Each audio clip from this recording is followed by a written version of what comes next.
Otep à tous, bien-aimés frères et sœurs. La CEDEAO se réunit le 15 décembre prochain. Ça va être, je pense, dimanche. C'est une réunion très attendue par les Occidentaux. Là, vous allez encore les voir défiler. C'est sûr, ça va se tenir, je pense, à Abuja. Et donc, dans la salle, ils vont encore être là, où vous avez 15 ressortissants de l'Afrique de l'Ouest. Et puis, vous avez 40 Européens. Voilà, c'est comme ça.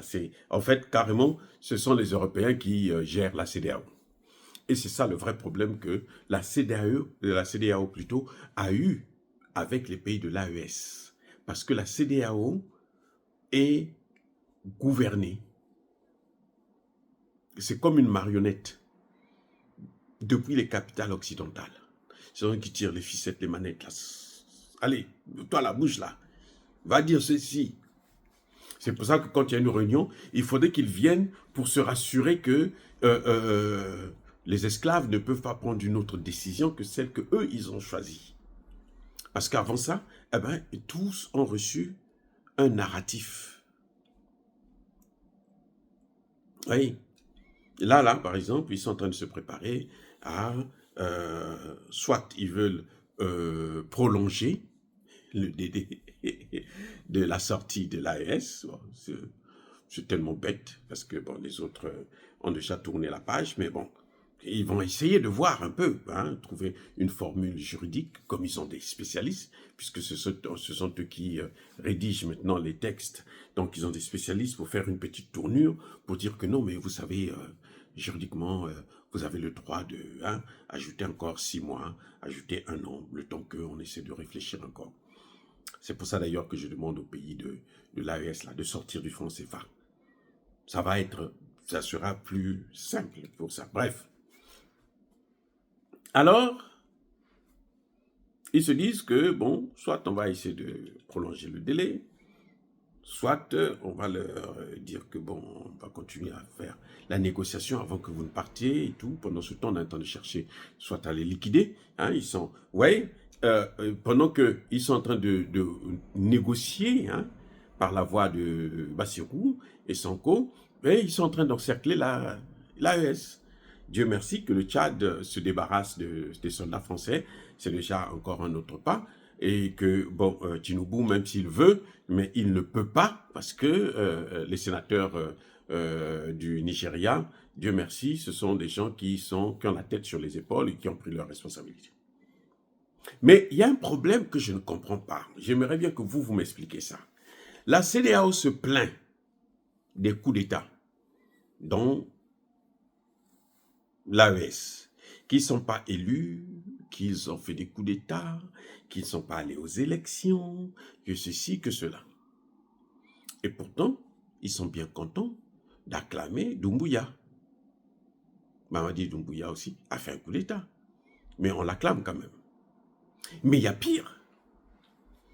Il y a pire, c'est que, eh ben, la CEDEAO est en train de regarder Alassane Ouattara, qui veut un 4e mandat.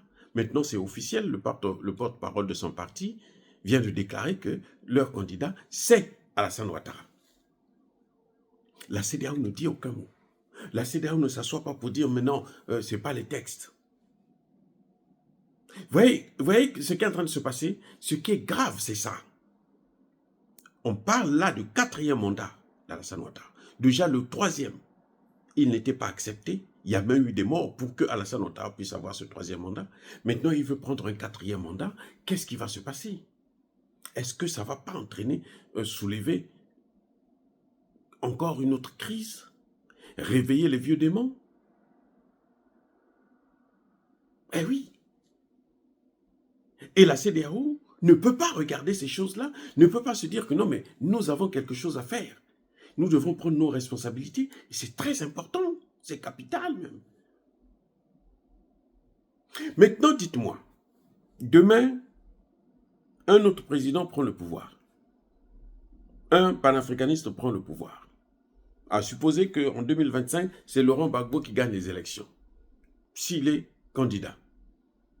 vous allez faire quoi? S'il dit que, bon, moi je sors aussi de la CEDEAO, vous allez faire quoi? Vous allez encore faire les mêmes réunions alors que les problèmes sont là devant vous, vous ne voulez pas les régler, vous ne les regardez même pas, vous suivez la position occidentale parce que les Occidentaux, ça les intéresse. Les Occidentaux, ils sont contents avec ce genre de démarche.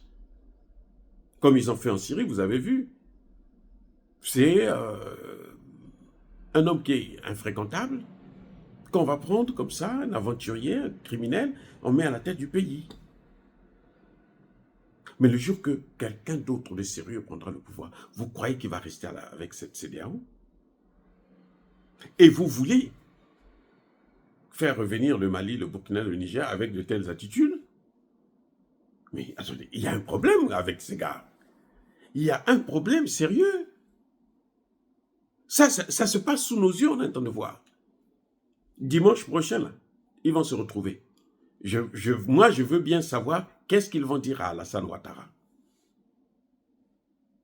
Qu'est-ce que la CEDEAO va dire à Alassane Ouattara? Quelle sera la position de la CEDEAO par rapport à Alassane Ouattara qui veut un 4e mandat et qui veut empêcher Laurent Gbagbo d'être candidat? Lui qui est chez lui d'ailleurs, dans son pays. Alassane Ouattara étant un Burkinabé. Attends, il y a un problème avec ces gens. Il y a un problème. Déjà, ils veulent le retour des pays de l'AES.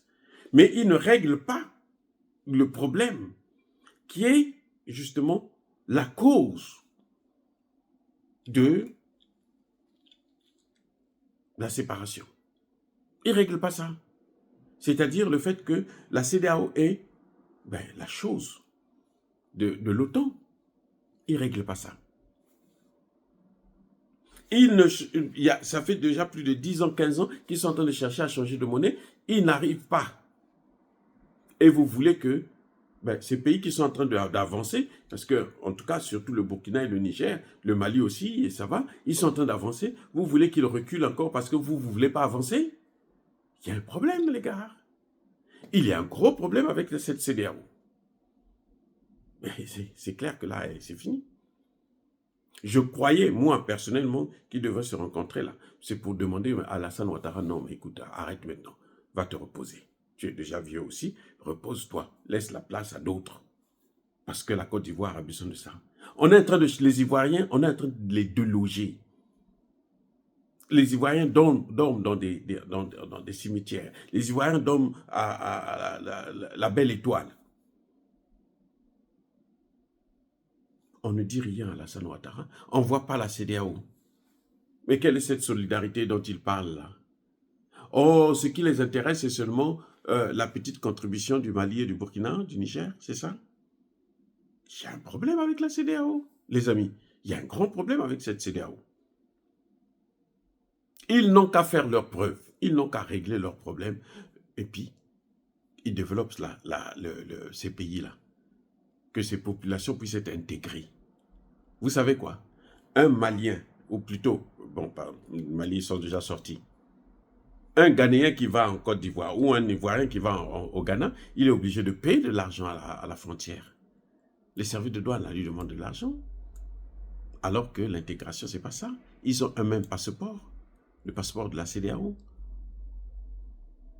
Donc voilà, la CEDEAO devait se retrouver maintenant pour commencer à régler les vrais problèmes au lieu de continuer à se contenter des gens qui ont déjà signé le divorce. C'est comme lorsque vous êtes en séparation de corps. C'est fini. S'il y en a un qui dit que moi, je ne veux plus revenir, là, vous pouvez faire tout ce que vous voulez. Là. Ce mariage, personne ne va vous forcer. Voilà.